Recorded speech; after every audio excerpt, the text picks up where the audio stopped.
Good morning, everyone. Happy Father's Day. All you dads out there, we're so thankful for you, and thank you for joining us for worship this morning.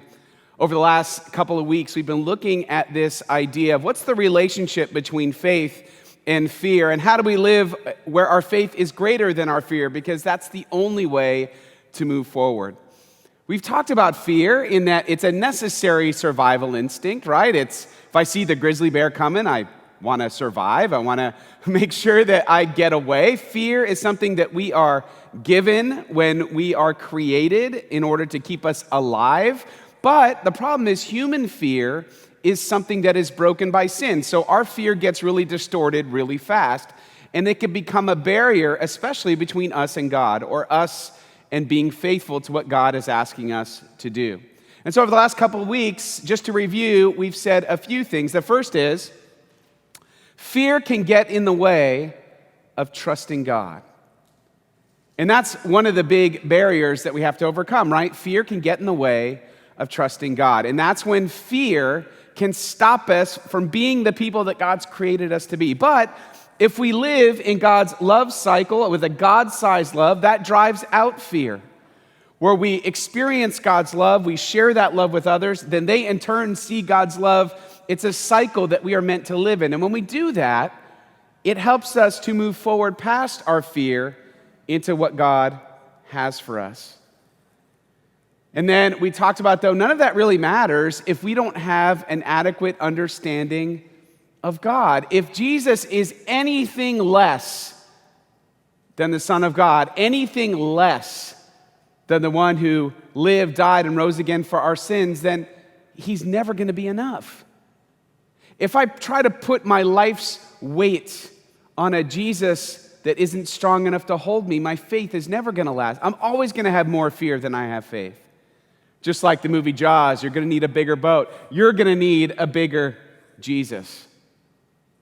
And so we've been talking a lot about our relationship with God and the relationship between faith and fear and love. And today we're pivoting a little bit to talk about the second part of the Great Commandment, and that is, how then do we adequately love one another?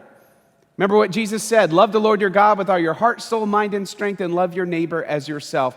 What does it mean to really love your neighbor? Because fear has everything to do with that.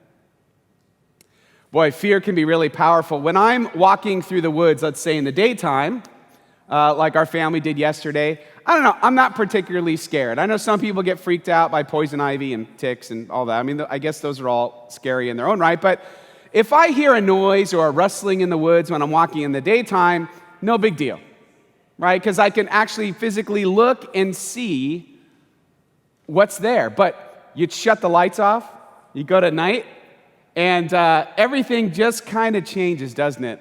Everything's really magnified at night. All the sounds you hear, even the smallest squirrel in the bushes sounds like a large, ferocious animal. And that's why our imaginations can run wild. And so did mine once when I was working at camp.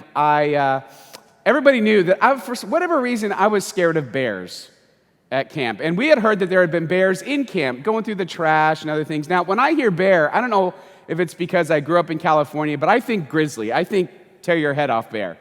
I'm not thinking black bear just trying to get at the peanut butter, right? So I'm scared of seeing and interacting with a bear. And my friends, God bless them, they knew this, and they decided to play a little prank on me. So we're walking at night, we're walking down the trail, and my friend pretended to be a bear, and he lets out this growl. I swear, I thought it was real. And I took off. I went flying through the woods to get back to camp. And everybody had a great laugh at my expense. I was super embarrassed. But the funny part was, at the end of that, they're like, Jason, not for nothing, we played a prank on you, but if that were real, you just left all your friends behind. You did not care about anybody else but yourself. And I'm like, yes, I'm sorry, guilty, please forgive me. But here's the thing. As kind of silly as an example, it's kind of funny to tell that story and a little bit embarrassing, is that there's something true about this spiritually, is that fear makes us run away from. Fear makes us run away from. This is a spiritual truth that if we're just acting on fear, We sometimes abandon love behind because we're so concerned with our own selves, our own safety, our own response to fear. As we've watched over the last couple of weeks, all of the events of the world unfold, as we've seen protests and we've seen, I can't even believe, I'm going to be honest with you here, I can't believe the sheer amount of racism that still is here in our country. I know I'm probably naive. I didn't realize it was at this level until I've seen how things have unfolded. There's so much tension, there's so much pain, there's so much even more. And I'm glad, during this time, I'm glad that there's a big spotlight on racial injustice, because this is something we have got to fight against as God's people. I mean, listen, wherever you are, the problem with this, of course, is the great political minefield that this whole thing is. But I don't think there's anything political about loving our neighbor the way Jesus asks us to. That you can't say you love God and be a racist. You just can't. It's not how we're wired. Jesus says, love God, love your neighbor as yourself. But I think part of the reason why such racial tension exists, why there is racism amongst a whole bunch of host of different things in human relationships, is fear. I think it's fear. So what does it mean now to love our neighbor? What does that actually mean when it comes to big topics like this? There's a fascinating book that was written by Richard Beck called Unclean. And in this book, it's a book that kind of is the nexus between psychology and Christian faith. It's a fascinating book. He talks about something called the moral circle. This wasn't an idea, I think, that was original to him, but he kind of paints it in a really nice, accessible way. And that's this. It says, we psychologically draw a circle around our kind, our family, close friends, for example, who get our love and affection. We show kindness to our kind. And that word for kindness or kind is related to the word kin. We show our greatest affection for the people who are in our tribe, in those people that we have deemed worthy by birth or by friendship to receive our affection and love. And we draw this circle around them. And these are the people we're most willing to forgive, that we're willing to go the extra mile for, to turn the other cheek for. And even no matter how bad we disagree, somehow we feel the impulse to reconcile. These are the people within our moral circle. Now, what happens to the people outside the moral circle? Fear makes us withhold our love and affection, and we end up running away from people who are different, who are other than those within our moral circle. We have a tendency to not give our love and affection, or it takes a lot more. There's a lot more barriers to that, and I believe it has to do with fear. Fear makes us run away from those who are different, run away from people that we don't know. Fear makes us run away from. Jesus gets into this whole concept, I believe, and how he calls us to expand our moral circle because of our relationship with Jesus Christ. And he does it by telling a story, a parable. And in the parable, he sets it up in kind of a way that you would tell a joke or a story now, right? He tells it. He says, a priest, a Levite, and a Samaritan walk into a bar. No, that's not what he said, but that's how he sets it up. And the idea is, when you tell a story like this, you're thinking the third person in the story is the one you're meant to identify with. And the issue here is that Samaritans were the enemy of the Jewish people based on religious reasons, religious ethnic reasons. And the Samaritans were always sort of like the punchline of the joke. But in Jesus' stories and the parables that he tells, he often makes the Samaritan the hero to prove a point. And this is one of those examples where he talks about what does it mean to really love your neighbor. So let's go to it right now. Luke chapter 10. On one occasion, an expert in the law stood up to test Jesus. Teacher, he asked, what must I do to inherit eternal life? And you feel like this is really a loaded question. Right? Again, he's trying to test Jesus to see, is he orthodox enough? Does he believe and say he believes the right things? What is written in the law, he replied. How do you read it? He answered, Love the Lord your God with all your heart and with all your soul and with all your strength and with all your mind, and love your neighbor as yourself. You have answered correctly, Jesus replied. Do this, and you will live. But he wanted to justify himself, so he asked Jesus, and who is my neighbor? In reply, Jesus said, a man was going down from Jerusalem to Jericho when he was attacked by robbers. Interestingly, that would be a normal thing that would happen. It's sort of like if you go to this one part in the city, you might get mugged, right? I mean, this was that kind of setup, a normal situation that could have happened. They stripped him of his clothes, beat him, and went away, leaving him half dead. A priest happened to be going down the same road, and when he saw the man, he passed by on the other side.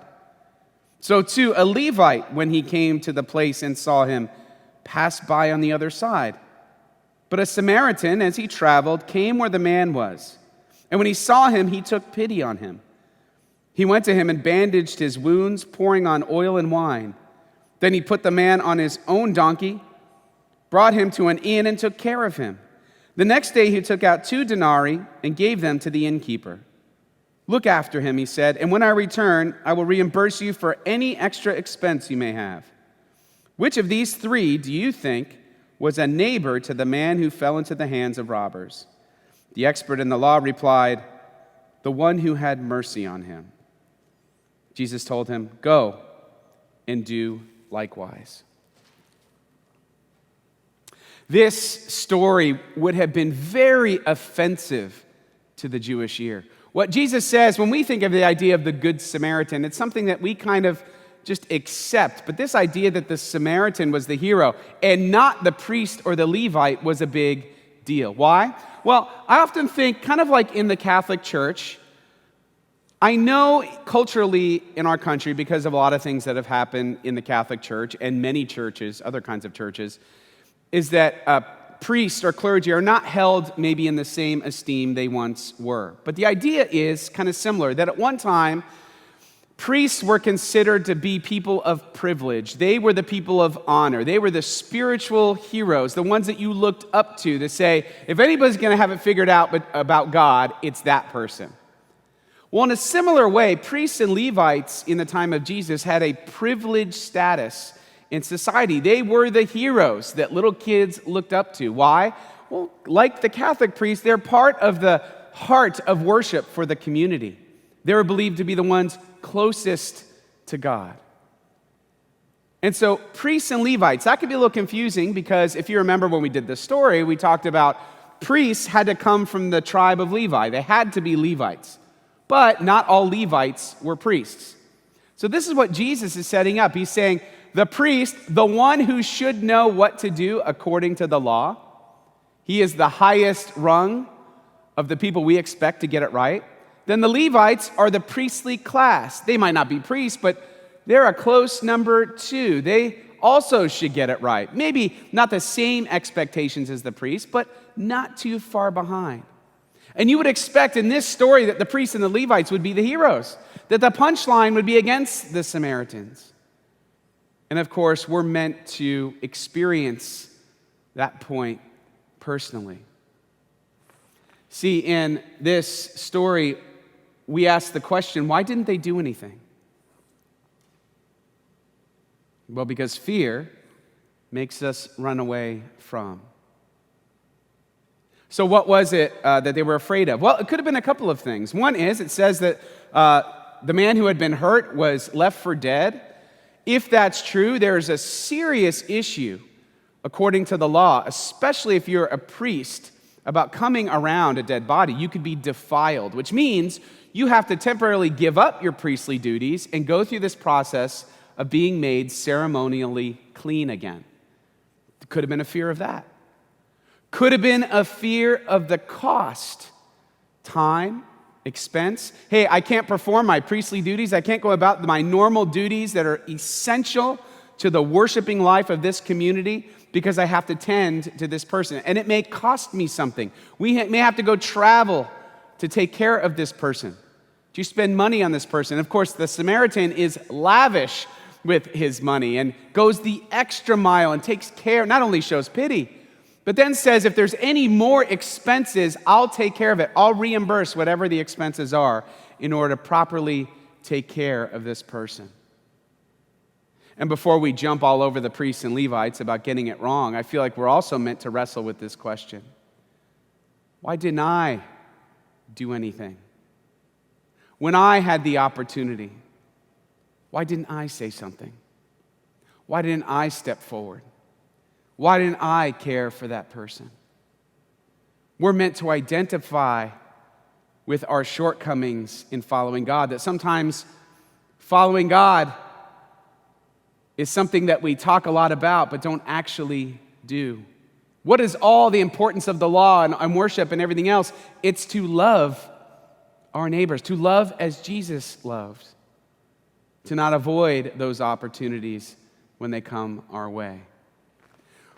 We are meant to feel the pain that the ones who should get it didn't, and the one who shouldn't get it did.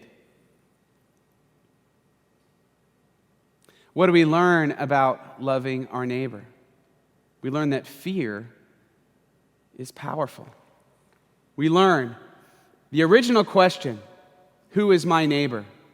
Jesus' answer is more complex than we even realize at first pass. What does he say? He gives a twofold answer.